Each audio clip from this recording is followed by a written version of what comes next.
Shift, Masters of Vibe, written by Tony Otep and Jody Sparks. This workbook is a dedicated judgment-free launch pad for our community. We ain't out here doing boring lectures or clinical homework. Instead, we arm communities with real-world emotional intelligence, uncover stress hacks, and the psychological armor we need to stay completely unbothered when life gets chaotic. So, welcome. Let's build something unshakable together. And we're going to jump right in. Phase 1, building the foundation. Our focus in phase 1 is the feelings bag. You can drop in the comments what that statement means to you. The feelings bag. What do you think or feel when you hear the statement, the feelings bag? Okay?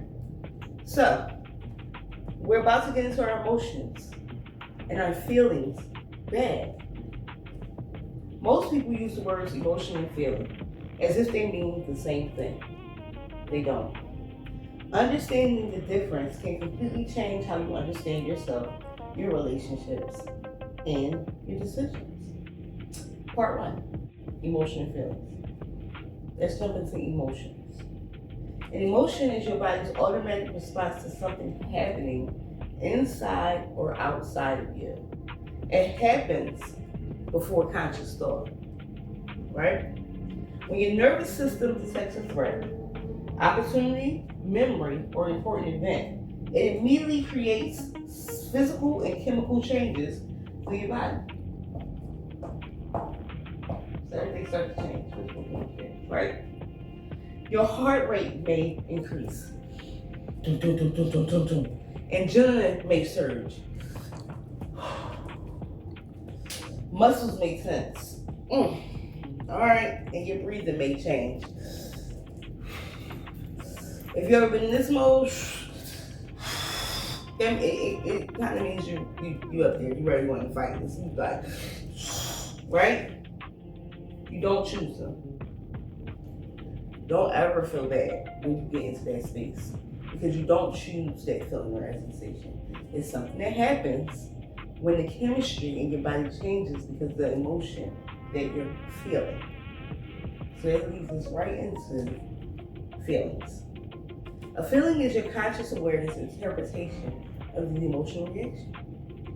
Feelings are the story your mind tells about what your body is experiencing. Your brain asks, what's the sensation mean? The answer becomes your feeling. All right. I had to go grab some notes, guys. So, we stopped at feeling, right?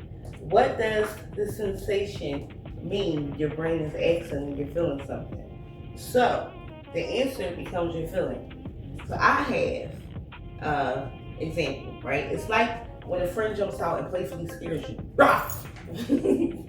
Your reaction is startled. Then you realize it's your friend and you're instantly calm. So now calm what you're feeling, right? So your sensation is startled, the feeling is calm. Emotion, startled, feeling, calm. I hope everybody got that, right? So in simple terms, the emotion happens first and then feeling gives the emotion meaning. Moving right on. Part 2, finding the right word. Now, we're not talking about labels here. We're just talking about finding the right word to identify the emotion or the feeling. As far as like an adjective, a word that describes. That's all we're saying here when we're saying finding the right word. So many people say they're fine, mad, or stressed, right? So they say they're fine, I'm fine, I'm mad. Girl, I'm stressed.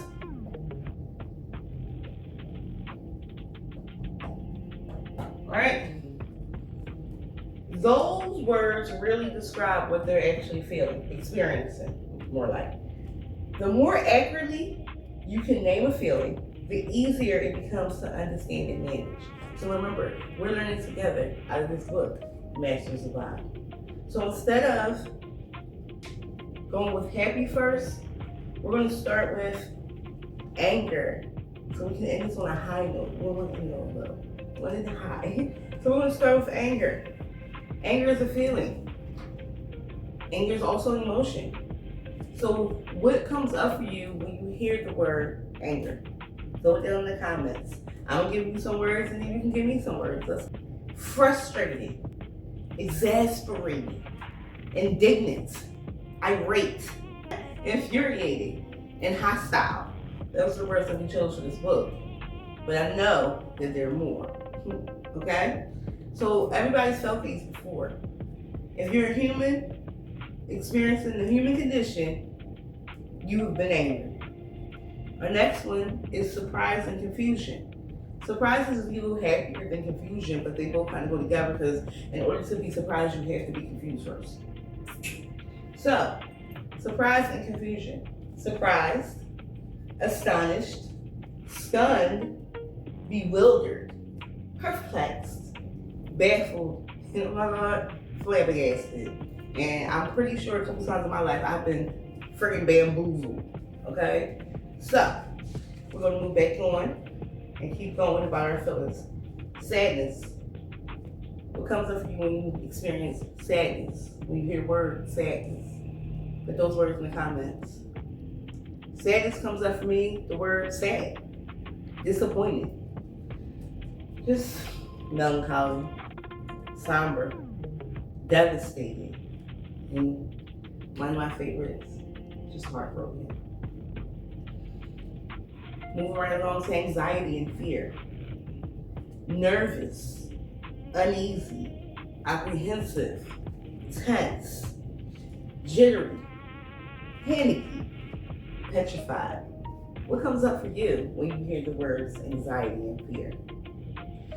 And before we move along, we cannot forget happiness. Because if you are a human experiencing the human condition, you have experienced happiness. You know, sometimes we want to get all stuck up in our emotions and say, I ain't never been happy. But being honest with yourself, there are times when you experience some slight happiness, right? So the words that come out for me when I think about happiness, put yours in the comments. Happy, content, joyful, elated, ecstatic, overjoyed, radiant, peaceful, serene, thrilled. And I'm gonna tell you all, I'm the most happy. And I can just go to bed. The hidden influencers. Guys, every emotion you experience passes through two invisible filters. Preferences and biases. These mental filters shape how you interpret the world long before logic enters the conversation. Okay? Together, they create a feedback loop that influences every emotional experience. So let's break down the filter of perception.